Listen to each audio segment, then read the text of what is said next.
Channel में आपका बहुत बहुत स्वागत है।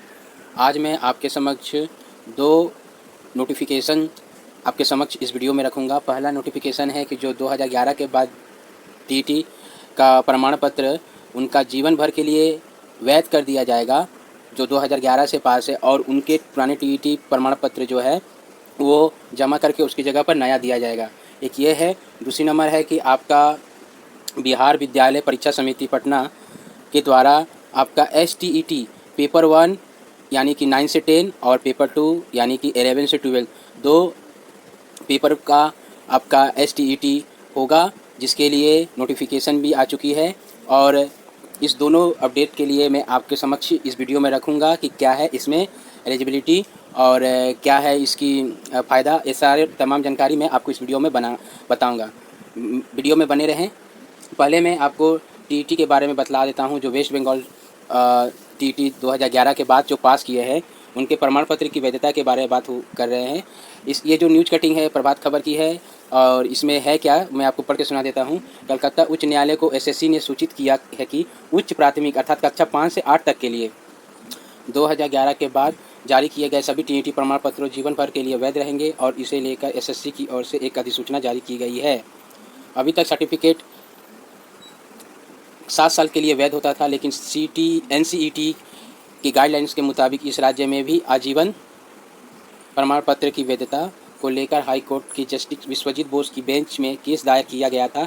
याचिकाकर्ता संगीता सूत्रधार की सौम्यजीत घोषाल और तनुश्री स्वर्णकार ने कहा कि उस मामले में राज्य ने अदालत को बताया है कि जिन लोगों ने 2011 के बाद टीईटी प्रमाण पत्र प्राप्त किया था उनके लिए पिछले महीने एक अधिसूचना जारी की गई है, जिसके अनुसार अब उनके प्रमाण पत्र की वैधता आजीवन रहेगी। बताया गया है कि जिन लोगों को प्रमाण पत्र जारी किया गया है उनको अपना प्रमाण पत्र जमा करने के लिए कहा गया है, क्योंकि इन प्रमाण पत्रों की जांच के बाद अभ्यर्थी को नए सिरे से प्रमाण पत्र जारी किया जाएगा, जिसकी वैधता जीवन भर के लिए होगी।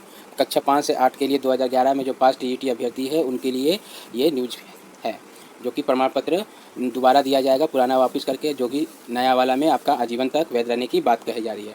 अब नेक्स्ट है आपकी बिहार शिक्षक समिति परीक्षा समिति के द्वारा STET कंडक्ट होगी, और इसी के बाद फिर से आपको देखने को मिलेगा 9 से 12 की बहाली, क्योंकि पूरा STET जो है अभी तक जितना हुआ है बिहार में वहाँ पर अभ्यर्थी उतनी नहीं मिल पा रही है और कम अभ्यर्थी पास है, जिसके कारण से फिर से अभ्यर्थियों के लिए ये खुशखबरी है कि टेट फिर से कंडक्ट होगा और उसके बाद फिर से आगे की प्रोसेस पूरा की जाएगी। अब मैं बतला देता हूँ कि किस किस विषय के लिए कौन कौन से होगा। तो मैं ये जो आपको पेज पर ले चलता हूँ, PDF पेज पर आपको साफ दिखेगा। ये जो देख पा रहे हैं आप, इसमें पहला साफ सुथरा लिख दिया गया है कि माध्यमिक शिक्षा पात्रता परीक्षा STET 2023 के आयोजन एवं उक्त परीक्षाओं में सम्मिलित होने हेतु आवेदन पत्र पर भरे जाने के संबंध में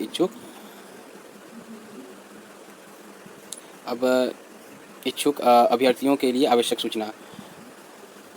यहाँ पर आपको मेन जो चीज़ है मैं बतला देता हूँ। पहला तो है कि आपको इस परीक्षा के लिए पात्रता परीक्षा के लिए मल्टीपल चॉइस क्वेश्चन रहेगी, जैसे रहता है आपका टेट में। प्रत्येक प्रश्न का 1 अंक मार्क होगा और नेगेटिव मार्किंग नहीं होगा। दूसरा, अब उसके बाद आते हैं परीक्षा का विषय। परीक्षा का विषय माध्यमिक कक्षाओं के लिए पेपर 1 और उच्च माध्यमिक के लिए जो 11-12 के लिए है आपका पेपर 2 की परीक्षा होगी। जो आपकी पेपर 1 माध्यमिक की परीक्षा के लिए आपके 12 विषयों की परीक्षा है, और शारीरिक शिक्षा के लिए भी है। वहीं आपका संगीत भी है, और ललित कला विषय और नृत्य विषय और विशेष सहायक विद्यालय अध्यापक, ये तमाम प्रकार की आपको विषयों की पेपर 1 में परीक्षा होगी। वहीं आपका पेपर 2 यानी कि 11-12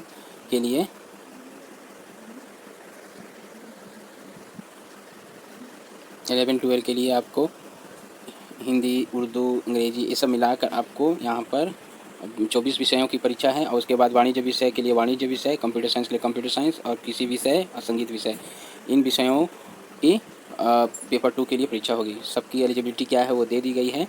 आप इस वीडियो को पॉज करके भी देख सकते हैं। इसमें दी गई है आपकी एलिजिबिलिटी जो है कि आपको BEd होना ज़रूरी है, और साथ साथ आपको माध्यमिक के लिए आप कम से कम ग्रेजुएशन में 50% चाहिए, और रिजर्वेशन कोटा है तो उसमें 5% की आरक्षण है। वहीं आपको उच्च माध्यमिक के लिए आपको पीजी करना है, यानी कि स्नातकोत्तर में आपको पास होना होगा 50% के साथ पोस्ट ग्रेजुएशन में, और बीएड करना ज़रूरी है।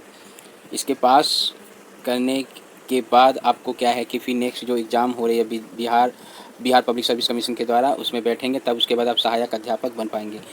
अब इसके सिलेबस जो है, इसमें क्या है, तमाम प्रकार की जानकारी आपको वेबसाइट में मिल जाएगी।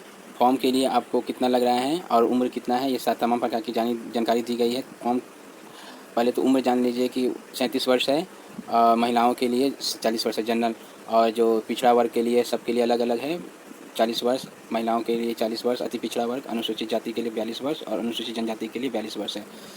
इसके बाद आपको परीक्षा शुल्क के बारे में जो बतला देता हूँ, दोनों पेपर के लिए अलग फ़ीस है और एक पेपर के लिए अलग फ़ीस है। 960 रुपया पर पेपर के लिए है और 1440 रुपया दोनों पेपर मिलाकर है। अनुसूचित जाति और जनजाति के लिए 760 रुपया पर कैंडिडेट के लिए और दोनों पेपर के लिए 1140 है। तो ये आज ही के डेट से शुरू हो चुकी है। आप लोग आवेदन करिए बिहार विद्यालय परीक्षा समिति के लिए।